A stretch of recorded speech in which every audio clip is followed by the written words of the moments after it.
శోభతాద్యాకృతమే అత్యనుక్షే అక్రిపద్మం ప్రహితో అమునా హరే కృతావతారస్య దురత్యయం తమం పూర్వే అతరన్యన్న కమండలత్విషా.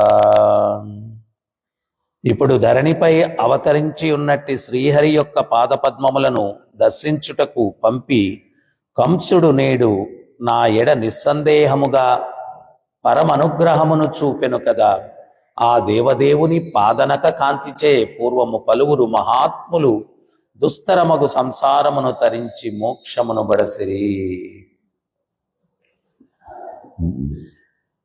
అక్రూర మహాశయుడు తనకు కలిగినటువంటి భాగ్యాన్ని ఆయన తలుచుకొని ఆనందపడుతూ ఉన్నాడు. ఏంటి ఆ భాగ్యం అంటే, కంసుడు దుష్టుడైనప్పటికీ దానవ ప్రవృత్తి కలవాడైనప్పటికీ కూడా ఆ దేవదేవుడు శ్రీహరిని పిలుచుకురావడానికి నన్ను పంపించాడు. ఆయన దర్శనము, ఆయన పాదపద్మముల యొక్క దర్శనము నాకు కలిగింది కదా అని ఆనందపడుతూ ఉన్నాడు.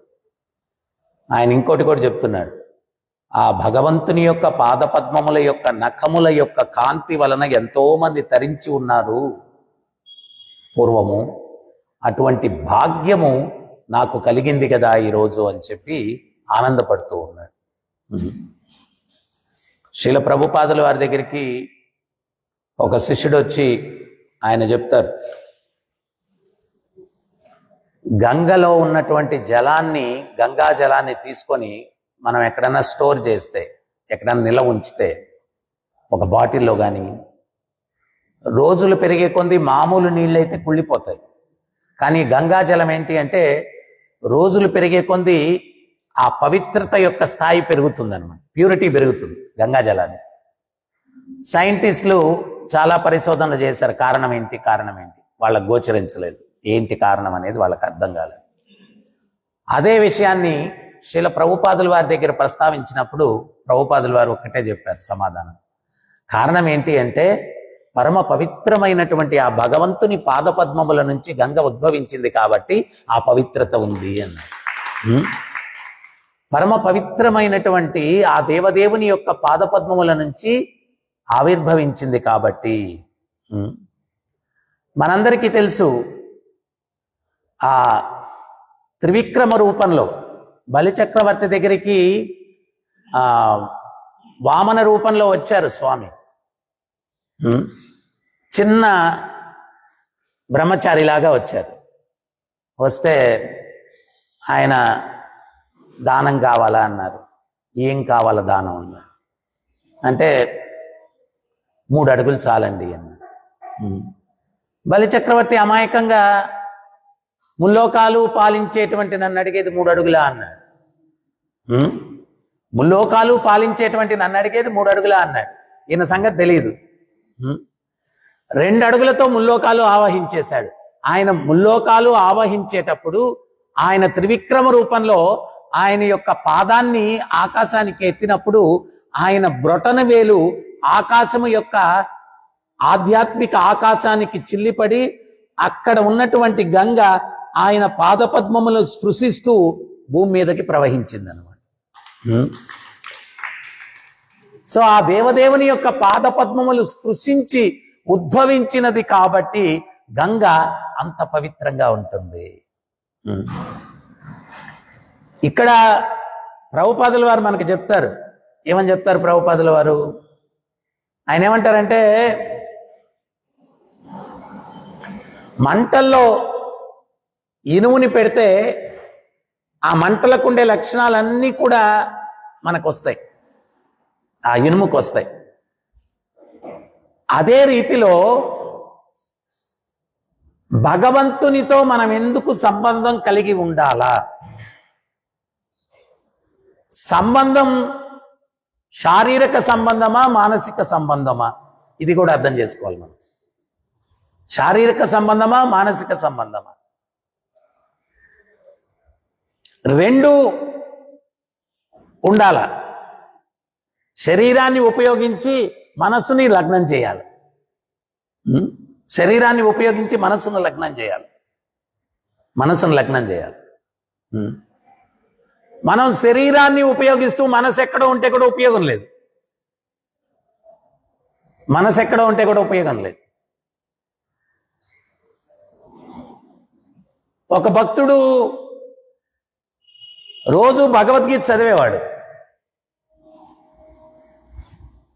ఆయన ఇంటి ఎదురుగా ఒక వేశ్య ఉండేది. ఇద్దరు కూడా ఒకే రోజు మరణించారు. మరణిస్తే యమధర్మరాజు ఈ భగవద్గీత చదివే ఆయనేమో నరకానికి వెళ్తాడు, ఆ వేశ్యకు మోక్షం వచ్చిందన్నాడు. ఈయనకు చాలా కోపం వచ్చింది. ఇదేంటిది, రోజు నేను భగవద్గీత చదివేవాడిని, మరి నాకు నరకం ఏంటి, ఆమెకు వేశ్య మోక్షం ఏంటి?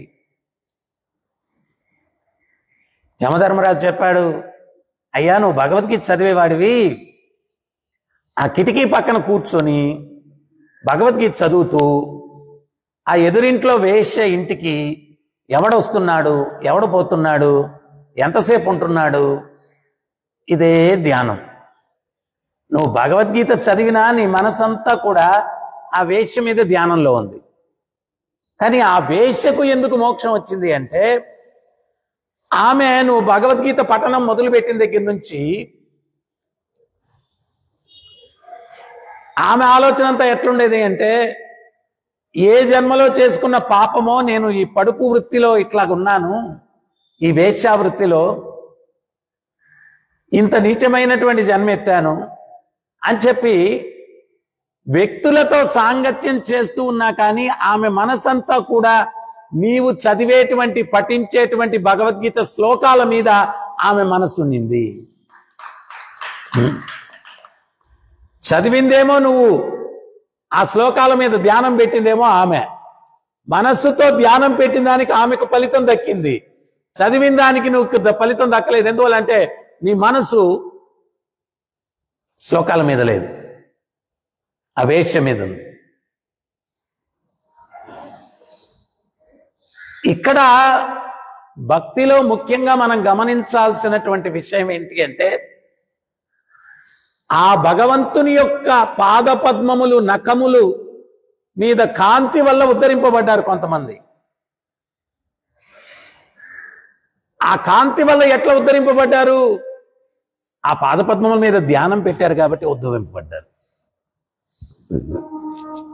ఆ ధ్యానం పెట్టారు కాబట్టి ఉద్భవింపబడ్డారు. శిల ప్రభుపాదులు వారు చెప్పారు, కలియుగంలో 16 మాలలు జపం చేయండి నాయన అని చెప్పారు. మరి 16 మాలలు ధ్యానం ఏ రకంగా చెయ్యాలా, జపం ఏ రకంగా చేయాలా, ఎందుకు చేయాలా? ఏదో మెకానికల్ గా మనం ఏంటి అంటే, చెప్పారు 16 మాలు తిప్పేసి మాలక్కడ పెట్టేయడం. ఆ 16 మాలలు సాధన చేయడము, భక్తియుక్త సేవలు చేయడము ఎందుకోసమంటే, ప్రాథమిక దశ నుంచి కూడా నీ మనస్సుని ఆ భగవంతుని మీద ధ్యానం ఉంచేటట్టుగా లగ్నం చేయడానికి. ఎందువల్ల? భగవద్గీతలో భగవంతుడు ఏం చెప్పాడు? యం యం వాపి స్మరన్ భావం త్యజంతంతే కలేవరం త్వంతం ఏవతి కౌంతేయ సదా తద్భావ భావితః. జీవితం అంతా ఏం పనులు చేస్తావో దాన్ని బట్టి మృత్యు సమయంలో నీ చైతన్యం నిర్ణయింపబడి ఉంటుంది. చైతన్యం నిర్ణయింపబడి ఉంటుంది. మృత్యు సమయంలో చైతన్యం దేని మీద ఆలోచిస్తుంటుందో దాన్ని బట్టి తరువాతి జన్మ. యదా తద్భావ భావితః. ఏ భావనలో ఉన్నావు నువ్వు మృత్యు సమయంలో? కృష్ణ చైతన్య భావనలో ఉండడానికి ఇప్పటి నుంచి ప్రాక్టీస్ చేయాలి.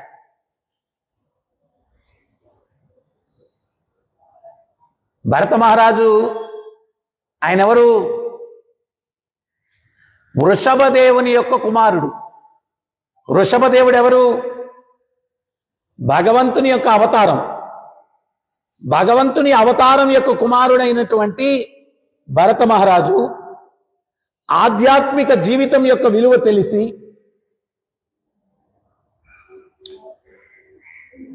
భూమండలాన్నంతా పరిపాలిస్తూ ఉన్నాడు. ఇప్పుడు ఎవరన్నా పొజిషన్ దిగేయమంటే దిగుతారండి? వయసు వచ్చినా కానీ మనం రాజకీయాల్లో చూడొచ్చు, యువరక్తానికి అధ్యక్ష పోస్ట్ ఇచ్చారు అంటారు. ఆ యువరక్తం వయసు 70 ఉంటుంది. యువరక్తాన్ని ప్రవహింపజేయడం కోసం అధ్యక్ష పదవి ఇచ్చారు అంటారు. ఆయనకి 70 సంవత్సరాలు ఉంటుంది యువరక్తానికి. కానీ అంత పెద్ద భూమండలాన్నంతా పరిపాలించేటువంటి చక్రవర్తి, అందమైన భార్యలు, ముక్కుపచ్చలారని పిల్లలు, వీటన్నిటినీ కూడా మలపు దొడ్డితో సమానంగా భావించి అరణ్యాల్లోకి వెళ్ళిపోయారు భరత మహారాజు. అక్కడ మలపు దొడ్డి అని పదం ఎందుకు పెట్టారు అంటే వాటిని కష్టంగా వదలలేదు, పీడా పోయిందని వదిలేశారు ఆయన. ఎవడన్నా టాయిలెట్లో నుంచి బయటకు వచ్చేటప్పుడు అబ్బా నాదంతా పోయింది అని బాధపడిపోయి అక్కడ పొలికింతలు పెట్టి అట్టొస్తాడా? ఏమో ఈ రోజులు అట్ట కూడా వస్తారేమో తెలియదు. మొన్నేదో ఒక ఆర్టికల్ చూశాను, ఒక 2 years బ్యాక్. ఎప్పుడో ఎక్కువ సమయం ఎక్కడ ఎవడెవడు గడుపుతాడంటే 35% 38% బాత్రూంలో ఎక్కువ గడుపుతాడంట. మనం బయటకు ఎప్పుడు వచ్చే అలా అని ఉంటుంది, కానీ 38% ఎక్కువ బాత్రూంలో గడుపుతాడంటే ఇంక వాడు చైతన్యం ఏంటి? బాత్రూమ్ చైతన్యం. సో మలపు దొడ్డితో సమానంగా భావించి ఆయన అరణ్యాల్లోకి వచ్చేసాడు. అంటే అంత ఐశ్వర్యాన్ని అంత తుచ్చంగా భావించాడు, అంత తుచ్చంగా భావించాడు.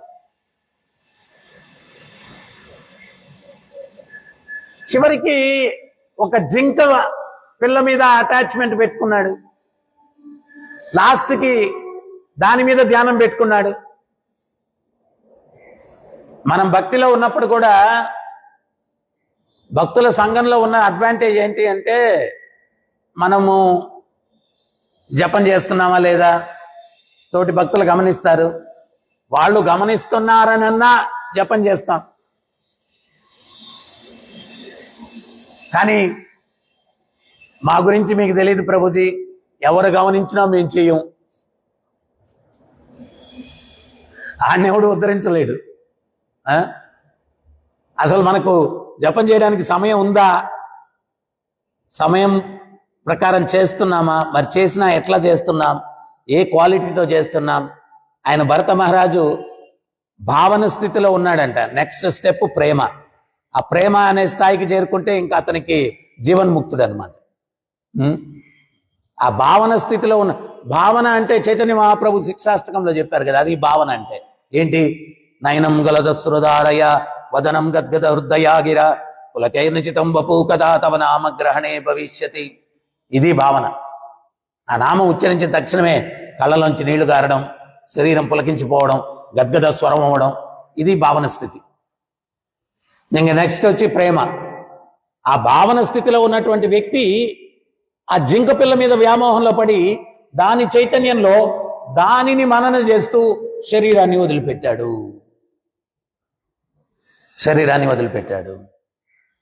ఇక్కడ భగవంతుని పాదపద్మముల నుంచి వెలువడేటువంటి కాంతి వల్ల ఉద్ధరింపబడ్డారు అంటే ఆ పాదపద్మాల మీద ధ్యానం పెట్టారు వాళ్ళు. రామానుజుల వారి యొక్క లీలలో ఆ కోలుతుంగ అనేటువంటి రాజు రామానుజుల వారిని వధించేస్తారంటే కూరత్తాళ్వారు, మహాపూర్ణ వీళ్ళిద్దరు కూడా వెళ్తారు రామానుజుల వారి తరపున. కూరత్తాళ్వారు రామానుజుల వేషం వేసుకుని వెళ్తారు. అక్కడ తర్కంలో శివుడు గొప్ప, విష్ణువు గొప్ప అంటే శాస్త్రంలో స్పష్టంగా ఉంది, పరమశివుడే ఆరాధనాం సర్వేషాం విష్ణు ఆరాధన పరం. ఆరాధనలన్నింటిలోకి పరమమైంది విష్ణు ఆరాధన అని చెప్పి ఆయనే చెప్తాడు స్వయంగా. ఎవరికి? పార్వతీదేవికి, పద్మపురాణంలో. అటువంటిది తర్కంలో వీళ్ళు గెలిస్తే ఆయన తట్టుకోలేక ఏం చేస్తాడంటే వీళ్ళ కళ్ళు పీకేద్దాం అంటాడు. కళ్ళు పీకేయండి అంటాడు. ఈ కురేష ఎంత సున్నితమైన హృదయం అంటే, ఎంత గొప్ప వైష్ణవుడు అంటే ఆయన, ఆ కళ్ళు పీకడానికి ఆ సైనికులు వస్తే వాళ్ళతో చెప్తాడు, మీరెందుకయ్యా పీకడము, మీరు పీకితే ఆ పాపం మీకు వస్తుంది, నా కళ్ళు నేనే పీకేసుకుంటానంటాడు. మీరెందుకు పీకడం, ఆ కళ్ళు నా కళ్ళు నేనే పీకేసుకుంటాను. ఆయన కళ్ళు ఆయనే పీకేసుకుంటాడు. మహాపూర్ణకు కూడా కళ్ళు పీకేస్తారు. వాళ్ళిద్దరు కూడా అరణ్యంలో పోతూ ఉంటే మహాపూర్ణ అంటాడు, నా వయసు అయిపోయింది, నేను ఇంకా నడవలేను, శ్రీరంగానికి రాలేను, ఈ అడవిలోనే నా ప్రాణం వదిలేస్తాను అంటాడు. అప్పుడు కూరతాళ్వారు అంటారు, స్వామి ఏదో కష్టపడి మిమ్మల్ని నేను శ్రీరంగానికి తీసుకెళ్తాను, ఆ పుణ్యక్షేత్రంలో శరీరం వదిలి పెడితే పుణ్యం దక్కుతుంది కదా, పుణ్యం దక్కుతుంది కదా. అప్పుడు మహాపూర్ణ చెప్తాడు, ప్రదేశం ముఖ్యం కాదు, చైతన్యం ముఖ్యం. ప్రదేశం ముఖ్యం కాదు, చైతన్యం ముఖ్యం. నన్ను ప్రశాంతంగా వదిలేస్తే నా గురుదేవులైనటువంటి యమునాచార్యుల వారి పాదపద్మాల మీద, శ్రీరంగనాథుని యొక్క పాదపద్మాల మీద ధ్యానం పెట్టి నా శరీరం వదిలిపెడతాను. ప్రదేశం ముఖ్యం కాదు. కొంతమంది పుణ్యక్షేత్రాల్లో ఉంటారు, వాళ్ళకి తెలుస్తుందా ఆ పుణ్యక్షేత్రం యొక్క విలువ, తెలియకుండా జీవితం గడుపుతుంటారు. అందుకని శ్రీల ప్రభుపాదుల వారు ఒక ఉపన్యాసంలో చెప్తారు, గంగ చాలా పవిత్రమైందని చెప్పి అందరూ వెళ్ళి గంగలో స్నానం చేస్తారు, కానీ గంగలోనే జీవించేటువంటి చేపలకు జలచరాలకి దాని విలువ ఏం తెలుసు, గంగ యొక్క విలువ ఏం తెలుసు. సో అట్లాగే జీవించేవాళ్ళు వీళ్ళందరూ, ఆ జంతువుల్లాగా జీవించేవాళ్ళు. ఆ విలువ తెలియదు, విలువ తెలియదు.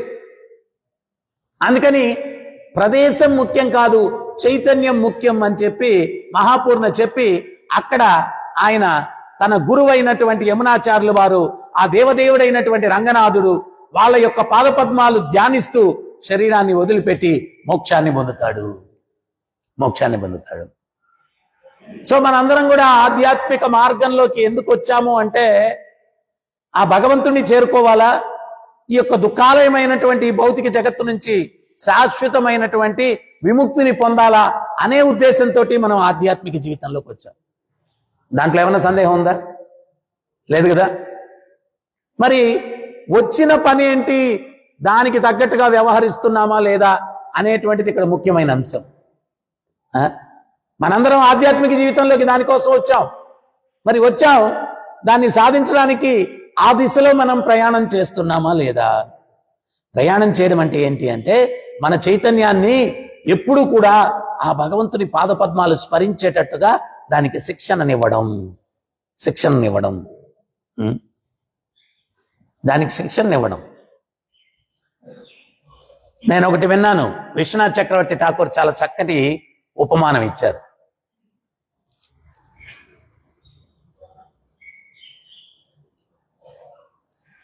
బావిలో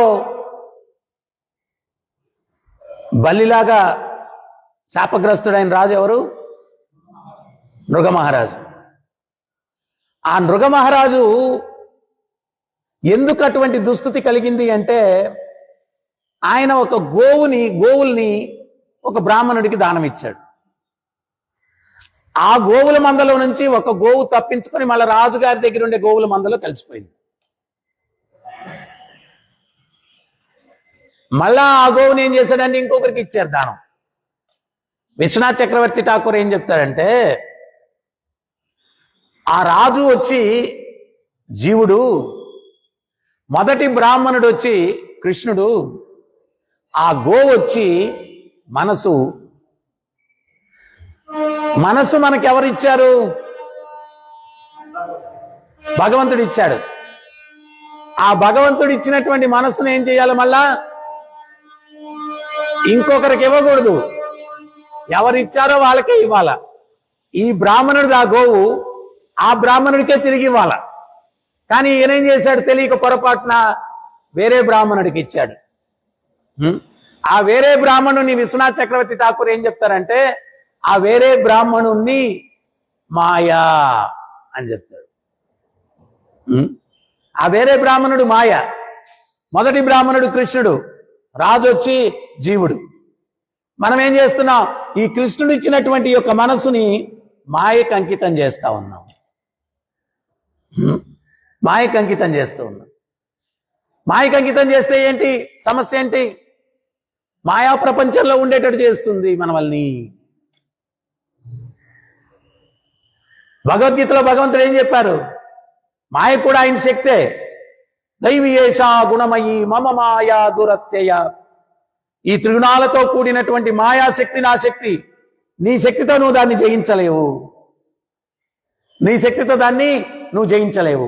మామేవయే ప్రపద్యంతే మాయామేతాం తరంతితే. నాకు ఎప్పుడైతే శరణాగతి పొందుతావో అప్పుడు నువ్వు మాయను జయించగలవు. సో మనం ఏంటి అంటే ఆ భగవంతుని యొక్క లీలల పట్ల, భగవంతుని యొక్క నామం పట్ల, భగవంతుని యొక్క సేవ పట్ల పూర్తిగా మనసుని లగ్నం చేయడం నేర్చుకోవాలా, ప్రాక్టీస్ చేయాలా.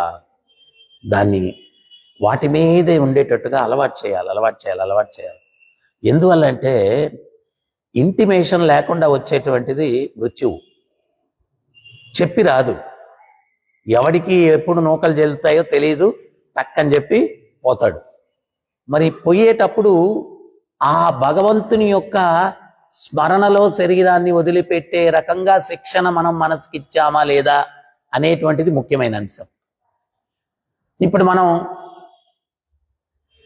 సంవత్సరాలు గడిచిపోతున్నా కానీ ఆ ప్రాక్టీస్ ప్రాపర్గా చేయకుండా ఆ మనసుని ఆ భగవంతుని పాదాల పట్ల లగ్నం చేసే ప్రాక్టీస్ చేయకుండా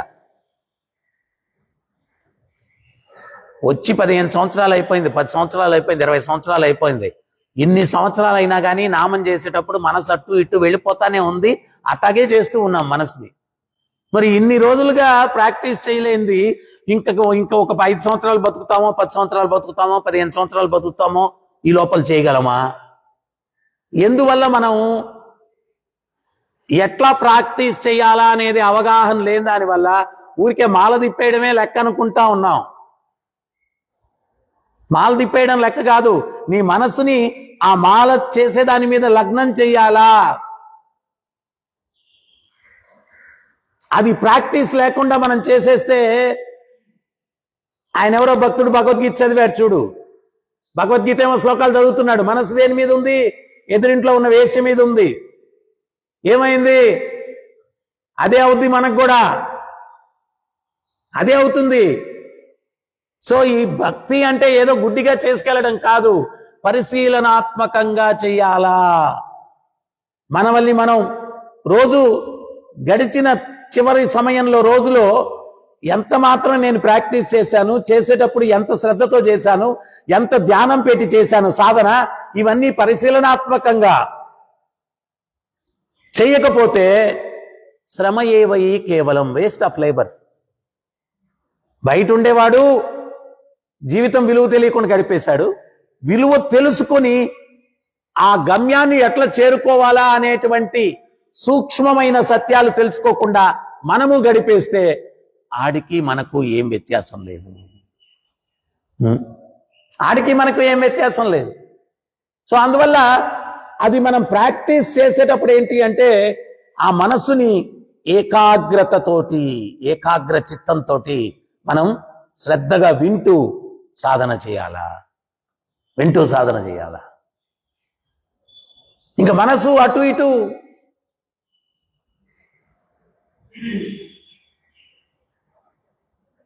హరిదాస్ ఠాకూర్ ఆయన విజయాన్ని సాధించగలిగాడంటే ఎందువల్ల సాధించగలిగాడు? ఆయన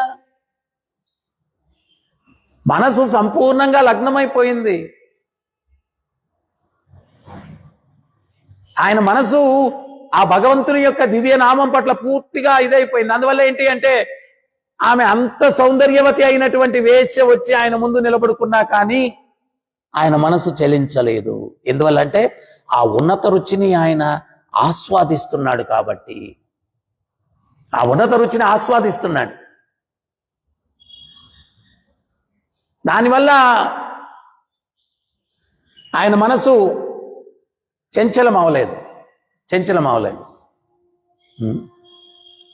సో అందుకని మనం ఏంటి అంటే ఆ మనస్సుని ఆ మాయ యొక్క సేవలో ఇచ్చేయకూడదు. ఆ రెండో బ్రాహ్మణుడికి ఇచ్చేసినట్టుగా మృగమహారాజు ఇవ్వకూడదు. ఆ మనస్సు అనేది గోవు.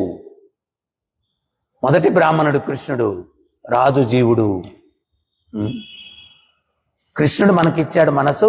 మళ్ళా కెరయ నీరును కెరయ జల్లి, పురంధరదాస్ కీర్తనలో గంగలో నుంచి నీళ్లు దోసట్లోకి తీసుకుంటాం, మళ్ళా ఎక్కడ అర్పిస్తాం? గంగలోకే అర్పిస్తాం. సో అదే రకంగా ఆ భగవంతుడు ఇచ్చినటువంటి శరీరాన్ని, ఆ భగవంతుడు ఇచ్చినటువంటి యొక్క మనస్సుని మళ్ళా ఆయన సేవలో ఎప్పుడైతే మనం లగ్నం చేస్తామో, కైంకర్యం చేస్తామో, అప్పుడు మనం ఈ యొక్క సంసారం నుంచి విముక్తిని పొందేదానికి అవకాశం ఉంది. అవకాశం ఉంది. సో అందుకని భగవంతుడు ఏంటి అంటే ఎంతో కరుణామయుడు. ఆయన ఈ భౌతిక జగత్తుకు వచ్చి ఈ లీలలన్నీ చేస్తాడనమాట.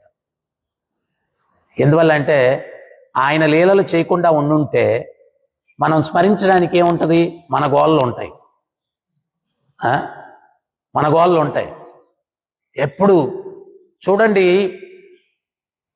మనవన్నీ కూడా గుర్తు తెచ్చుకుంటే టెన్షన్, ప్రాబ్లం. ఇప్పుడు ఫర్ ఎగ్జాంపుల్ ఎవరికైనా షుగర్ 400 ఉంది, 500 ఉంది, ఎప్పుడు దాని గురించి ఆలోచిస్తే ఇంకేం బతుకుతాడో చెప్పండి. సో కృష్ణుని మీద డైవర్ట్ చేసినప్పుడు ఏమవుతుందంటే అసలు గుర్తే లేదు అది ఉందని. ఇంకేదో ఆర్థికమైన ఇబ్బంది ఉంది, మానసికమైన ఇబ్బంది ఉంది, వాటి మీద పెట్టాడు అనుకోండి ధ్యానం, చాలా కష్టం. ఎప్పుడైతే డైవర్ట్ చేస్తాడో దాన్ని కృష్ణుని మీదకు పెడతాడో.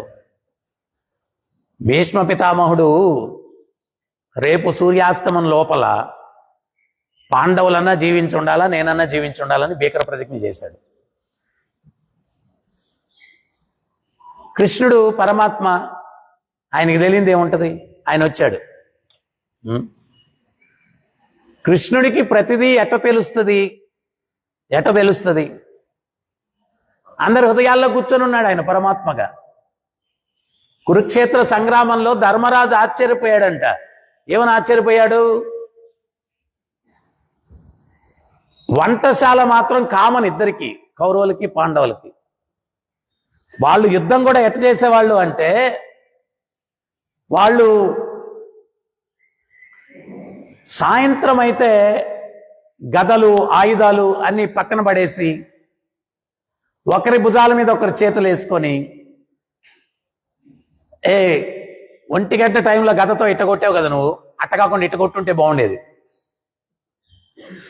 ఎందువల్లంటే ఇద్దరు ఒకే ఫ్యామిలీ కదా, ఒకే వంశానికి ఒకే కుటుంబానికి చెందిన వాళ్ళు. కానీ విధివశాత్తు 2 వర్గాలుగా చీలిపోయారు. ఏదో ఉప్పు తినదానికో కారం తినదానికో అట్లా డివైడ్ అయిపోయారు పాపం. సో సాయంత్రం అయితే కౌరవులు పాండవులు కోలాహలం అన్నమాట. వాళ్ళు చాలా స్పోర్టివ్. సూర్యుడు అస్తమించాడంటే ఆయుధాలు పడేసి ఒకరి భుజాల మీద ఒకరి చేతులు వేసుకొని వెళ్ళిపోయి ఏదో యుద్ధంలో మెలకువలు అవి ఇవి చర్చించుకుంటూ శుభ్రంగా తినేసి పోయి పడుకునేవాళ్ళం. ఇప్పుడు మనం ఎవడి మీదన్నా కక్ష పెట్టుకున్నామంటే రాత్రి పగలు 24 గంటలు శత్రువే వాడు, ఇంకా మిత్రుడేం లేదు. ఇంకా వాడి మీద ధ్యానం, ఎప్పుడు వాడిని నాశనం చేయాలా అని ధ్యానమే ఉంటుంది, ఇంక వేరేది ఉండదు.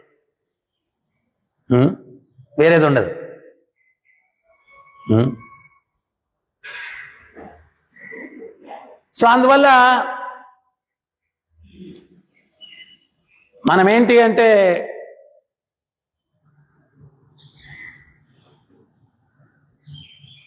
అక్కడ ధర్మరాజు ఆశ్చర్యపోయాడు. ఏమని ఆశ్చర్యపోయాడు అంటే, ఏ రోజు కూడా కిచెన్లో మనకు ఒక్కోసారి ఎస్టిమేషన్ సరిగ్గా లేక ఒక్కోసారి ఫెస్టివల్లో తక్కువ అయిపోద్ది, ఒక్కోసారి మిగిలిపోద్ది. కానీ అన్ని లక్షల మంది యుద్ధం చేస్తూ ఉంటే ఒకరికి ఎక్కువ ఒకరు తక్కువ లేదంట, పర్ఫెక్ట్గా ఉందంట అంత కొలత. ధర్మరాజు ఇది ఎట్లా జరుగుతుంది అని అడిగాడంట. అడిగితే అక్కడ వంట వాళ్ళు చెప్పారంట, మా చీఫ్ చెఫ్ ఉన్నాడు, కుక్కు, ఆయనకి తెలుసు అన్నాడంట. ఆయన ఎవరు అంటే ఉడిపిని పరిపాలించే రాజు అంట. మొన్నెవరో ఒక ఆయన చెప్తా ఉన్నారు, ఉడిపి హోటల్స్ ఫేమస్ ఎందుకయ్యాయంటే కురుక్షేత్ర సంగ్రామంలో అందరికీ భోజనం పెట్టారు కాబట్టి ఉడిపి హోటల్స్ ఫేమస్ అయ్యాయని చెప్తున్నాడు. కురుక్షేత్ర సంగ్రామంలో ఉడిపి రాజు అన్నదాన కార్యక్రమం చేశాడు కాబట్టి ఉడిపి హోటల్స్ ఫేమస్ అయ్యాయి అని చెప్పి ఒక ఆయన ఏదో నిర్వచనం ఇస్తా ఉన్నాడు. సో ఆయన పిలిచి అడిగాడంట. అడిగితే ఆయన అన్నాడంట, ఇదంతా చెనక్కాయ లెక్కలేండి అన్నాడంట. ఇదేంటి ఇది చెనక్కాయ లెక్క అన్నాడంట. అప్పుడు యుద్ధం మొదటి రోజే భగవంతుడిని నేను సంప్రదించాను. స్వామి, యుద్ధంలో రోజు కొన్ని వేల మంది చచ్చిపోతుంటారు కదా, మరి నాకెట్లా వండడానికి లెక్క తెలుస్తుంది ఏంటి అన్నాడు. అప్పుడు భగవంతుడు చెప్పాడు, నేను రోజు నీ దగ్గరికి వచ్చి కొన్ని చెనక్కాయలు తింటాను, ఒక చెనక్కాయకి ఎంతమంది లెక్క పోయినట్టు అని లెక్కేసుకో, అన్ని కలుపుకుంటే అంతమంది పోయి ఉంటారు, దాన్ని తగ్గించేస్తే నీకు లెక్క సరిపోద్ది అన్నాడండి భగవంతుడు. దాన్ని తగ్గించేస్తే నీకు లెక్క సరిపోద్ది అన్నాడండి. సర్వస్య చాహం హృది సన్నివిష్టు. సో భీష్ముడు చేసిన ప్రతిజ్ఞ పరమాత్మ భగవంతుడికి తెలిసింది. అర్జునుడి దగ్గరికి వచ్చాడు. అర్జునుడు ఏం చేస్తున్నాడు? శుభ్రంగా పడుకొని నిద్రపోతా ఉన్నాడు. భగవంతుడి తట్టి లేపాడు. లేచాడు. ఏంటి స్వామి అని నమస్కరించుకున్నాడు. ఏంటి స్వామి అన్నాడు. కౌరవుల క్యాంపులో ఏం జరిగిందో తెలుసా అన్నాడు. వేగులు చెప్తే విన్నాను స్వామి అన్నాడు. ఏమిన్నావు అన్నాడు. భీష్ముడు భీకరమైన ప్రతిజ్ఞ చేశాడంట, రేపు సూర్యాస్తమం లోపల పాండవులన్నా జీవించుండాలా, నేనన్నా జీవించుండాలా అని. అప్పుడు భగవంతుడు అన్నాడంట, అంత భీకరమైన ప్రతిజ్ఞ భీష్ముడు చేస్తే నీకు నిద్రట్ట పట్టిందయా, ప్రశాంతంగా పడుకొని ఉన్నావు అన్నాడు. అప్పుడు అర్జునుడు అన్నాడంట, ఎవరు మేల్కొని ఒక నిర్ణయం చేస్తే ఆ నిర్ణయం ప్రకారం జరిగేటువంటి మీరు మేల్కొని ఉన్నప్పుడు నేను మేల్కొని ఏం చేస్తాను స్వామి అన్నాడు.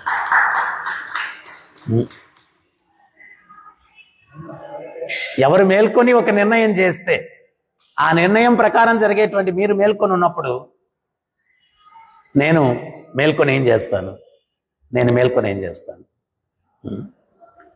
సో ఇది ఎందుకు చెప్పాను అంటే, ఎప్పుడైతే మనం భగవంతునికి శరణాగతి పొందుతామో, భగవంతునికి శరణాగతి పొందుతామో అప్పుడు ఆ శరణాగతి పొందడం వల్ల మన మనసు దేనికి కలత చెందదు. ఎందువల్ల అంటే ఆ భగవంతుడు ఉన్నాడు, రక్షకుడు, ఆయన చూసుకుంటాడు. నిజంగా అంత విశ్వాసం ఉంటే ఖచ్చితంగా ఆయన చూసుకుంటాడు, ఖచ్చితంగా ఆయన చూసుకుంటాడు. మనం ఏమీ కలత చెందాల్సినటువంటి అవసరం లేదు. శిల ప్రభుపాదుల వారు బాంబేలో స్థలం ఇచ్చారు మందిరం కట్టడానికి. ఎవరో నాయర్ ఏదో పేరు, ఆయన పేరు. అతను మళ్ళా ప్రభుపాదుల వారి మీద కేసులు వేసి చాలా ఇబ్బంది పెట్టాడు. కొంతమంది కేసులు వేయడం చాలా ఉపలాతంగా ఉంటుంది. సో వాళ్ళకి తెలియదు భగవంతుడితో ఆటలాడకూడదు మనం అని చెప్పి తెలియదు అన్నమాట. సో ఇక్కడ మనం ఏది చేసినా కానీ భగవంతుని ప్రీత్యర్థం చేస్తూ ఉంటాం. అప్పుడు ప్రభుపాదుల వారు చాలా ఇబ్బంది పెట్టాడంట. అందరు శిష్యులు కొత్తగా చేరారు, భక్తుల వాళ్ళు. ఈ కేసులు అవి అంటే కలత చెందుతారు. ప్రభుపాదుల వారి దగ్గరికి వచ్చి వాళ్ళు ఏదో ఇబ్బందిగా మాట్లాడారు. ప్రభుపాదుల వారు భీకరమైన స్వరంతో చెప్పారనమాట, రేపు సూర్యోదయాన్ని నాయర్ చూడడు అన్నాడు ప్రభుపాదుల వారు. సో ఉదయం మంగళారతి సమయంలోనే ప్రభుపాదుల వారికి మెసేజ్ ఏంది అంటే, ఆ నాయర్ హార్ట్ అటాక్తో చనిపోయాడు అని చెప్పి మెసేజ్ వచ్చిందన్నమాట. సో మనం ఏంటి అంటే ఆ భగవంతుని పట్ల విశ్వాసం. ఇప్పుడు మనం ఏంటి, ఈ కేసులని లేకపోతే అతను రౌడీలు కూడా తీసుకొచ్చేవాడు మందిరానికి. ఆ స్థలం డిస్ప్యూట్, ఆయన వాళ్ళతో కొట్లాడేది లేకపోతే ఇవన్నీ చేసేది మనకి ఎక్కడిది ఉంటుంది. మనం ఏదో భక్తి చేసుకునేదానికి వచ్చాం. సో అందుకని ఆయన భగవంతుడిని ప్రార్థించాడు, భగవంతుడు స్పందించాడు.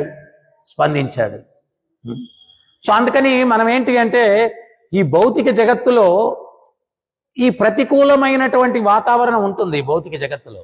ఎందువల్ల అంటే అందరూ భక్తి మార్గంలో లేరు, భక్తి అవగాహన కూడా ఉండదు అన్నమాట. సో అందువల్ల మనం ఆ భగవంతునికి శరణాగతి పొందినప్పుడు భగవంతుడు మన బాధ్యత ఆయన చూసుకుంటాడు. అందుకనే భగవంతుడు చెప్తూ ఉన్నాడు, మహాత్మనంస్తు మాం పార్థ దైవీం ప్రకృతి మాశ్రిత. మహాత్ములు నా దివ్య ప్రకృతి యొక్క రక్షణలో ఉంటారు, నా దివ్య ప్రకృతి యొక్క రక్షణలో ఉంటారు. సో అందువల్ల మనం ఏంటి అంటే ఈ యొక్క ఆధ్యాత్మిక మార్గంలోకి మనం ఎందుకు వచ్చామో అంటే ఎంత మనసు పెట్టి ప్రతిదీ చేస్తూ ఉన్నాము అనేది మనం గమనించాలా. ఇక్కడ అక్రూర మహాశయుడు ఏం చెప్తున్నాడు అంటే, భగవంతుని పాదపద్మములు నఖముల నుంచి వచ్చిన వెలుగు ద్వారా చాలా మంది మోక్షం పొందారు, ముక్తిని పొందారు. అంటే ఆ వెలుగు పడంగానే వచ్చిందని కాదు, ఆ పాదపద్మముల మీద వారి ధ్యానం పెట్టారు కాబట్టి వాళ్ళందరూ మోక్షాన్ని పొందగలిగారు. సో మనం కూడా ఏదన్నా సాధన చేసినప్పుడు పూర్తి ధ్యానం పెట్టి చేయాలా. ఒక మాల మనం జపిస్తూ ఉన్నాము, ఎన్నిసార్లు విన్నాము, చదువుతున్నాం, ఎన్నిసార్లు విన్నాము. చాలా మంది అంటారు, ప్రభుజీ పుస్తకం తీసుకుంటాను, చదువుతాను, ఏం గుర్తుండదు ప్రభు అంటాను. గుర్తెందుకు లేదు? నీ మనసు దాని మీద పెట్టి చేయలేదు కాబట్టి గుర్తులేదు. మన మనసు దాని మీద పెట్టలేదు కాబట్టి మనకు గుర్తులేదు. ఫర్ ఎగ్జాంపుల్ నేను ఉదాహరణ ఇస్తాను. మామూలుగా ఎప్పుడో జర్నీలోనో ఎప్పుడో ప్రవచనం వినడమో ఏదో చదవడమో చేస్తాం. అది శ్రద్ధగా విన్నాం కాబట్టి మళ్ళీ చెప్పగలుగుతాం. ఆ శ్రద్ధగా వినకుండా ఉంటే అరే మనకు కూడా గుర్తులేదు. మనం వ్యాపారం చేసేటప్పుడు గల్లాపేటలో డబ్బులు లెక్క పెట్టుకునేటప్పుడు అబ్బా లెక్క పెట్టాను గుర్తులేదు అంటామా? చాలా శ్రద్ధగా లెక్క పెడతాం కదా. ఏమన్నా మిస్ మ్యాచ్ ఉంటుందా? ఉండదే. ఎందువల్ల? అక్కడ శ్రద్ధ ఉంది, ఇక్కడ శ్రద్ధ లేదు. కానీ పురంధరదాస్ ఏం చెప్తాడంటే, సాధన సంపత్తాయితు, నిజమైన సంపద సాధువుకేంటి అంటే సాధన. మరి దీన్ని బాగా లెక్క పెట్టుకోవాలా. అది పోయే సంపద, మనతో రాదు. అది వచ్చే సంపద ఇది సాధన. దీన్ని మనసు లగ్నం పెట్టి మనం చేయడానికి ప్రయత్నం చేయాలా. లేకపోతే రోజులు గడిచిపోతాయి. ఆల్రెడీ 15 సంవత్సరాలు అయింది, 20 సంవత్సరాలు అయింది, 20 సంవత్సరాలు అయింది. ఏమర్థం చేసుకున్నాం?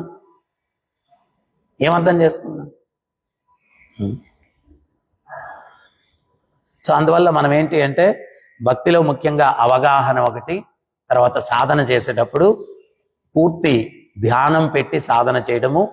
సో ఈ విశ్వనాథ్ చక్రవర్తి ఠాకూర్ గారు ఇచ్చినటువంటి ఉదాహరణ, చక్కటి ఉదాహరణ. మృగమహారాజు ఆయన మొదటి బ్రాహ్మణుడు వచ్చి కృష్ణుడు, ఆ గోవు వచ్చి మనసు.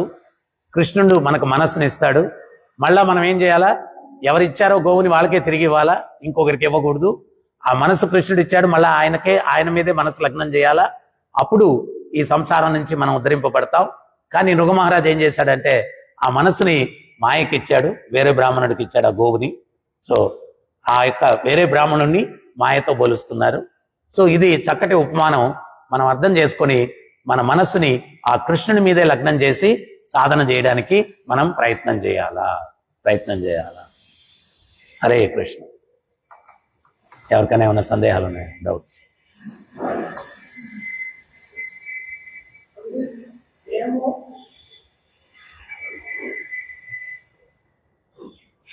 ఆత్మదేహం వేరు, దేహం ఎప్పుడు అది శాశ్వతం. ఈ ఆత్మతో పాటు మన సూక్ష్మ శరీరం కూడా వస్తుంది కూడా.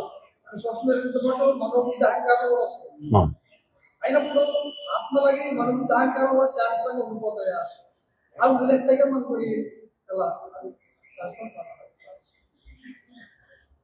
అహంకారం అంటే దాన్ని ఫాల్స్ ఈగో అన్నారు. Falls ego, real ego, falls ego. Real ego అంటే ఏంటి అంటే, నేను ఆత్మని అని చెప్పి రియలైజ్ అవడం రియల్ ఈగో. ఆత్మతో పోల్చుకోవడం రియల్ ఈగో. ఫాల్స్ ఈగో అంటే శరీరంతో పోల్చుకోవడం.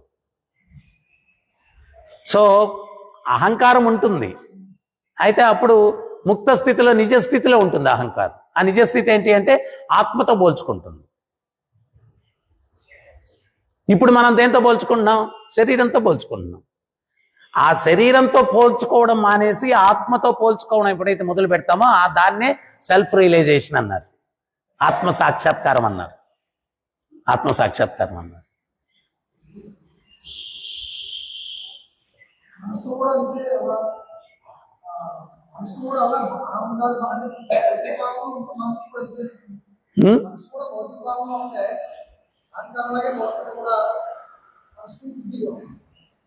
ప్యూరిఫై చేయాల.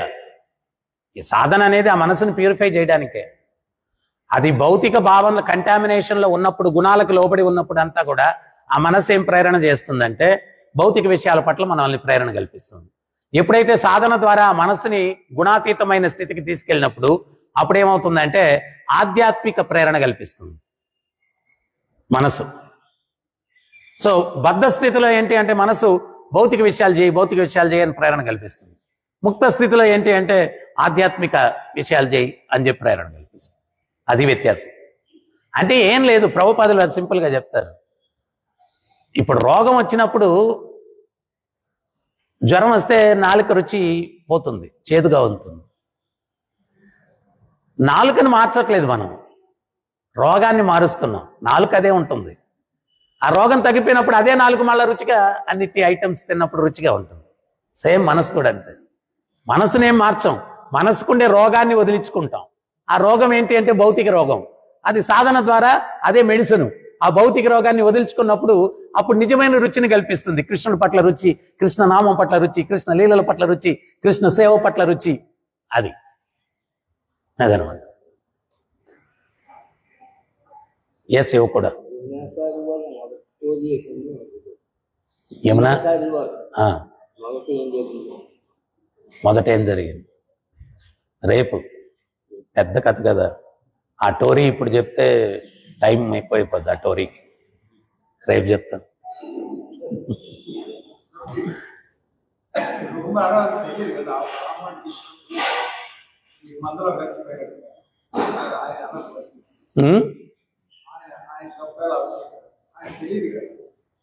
Wonderful question. మనకు కూడా మన మైండ్ని మాయకు అర్పిస్తున్నామని తెలియకుండానే అర్పించేస్తుంటాం మనం. ఆయన తెలియకుండానే అర్పించేశాడు రెండో బ్రాహ్మణుడికి. మనం కూడా అలవాటు ప్రకారం ఎన్నో జన్మలకి అలవాటు పడిపోయాం మాయకు సరెండర్ అవడం. మనకు తెలియదు, ప్రయాణం చేసేస్తాం మాయతోటి. సో అందుకని తెలుసుకోవాలా. మరి వినేది దేనికి? శ్రవణం. బుద్ధిని బలం చేయాలా. ఎందువల్ల బుద్ధికి ఎప్పుడు బలం వస్తుంది? రిపీటెడ్గా వింటూ ఉంటే, రిపీటెడ్గా చదువుతూ ఉంటే, రిపీటెడ్గా సాధన చేస్తూ ఉంటే బుద్ధి బలం అవుతా ఉంటుంది. అప్పుడు మనసు చెప్పే ప్రేరణలకి బుద్ధి ఏం చేస్తుంది అంటే నో, అది చేయదగింది కాదు అని చెప్పి నియంత్రిస్తుంది. ఆ స్థాయికి బుద్ధిని బలోపేతం చేయాలి మనం.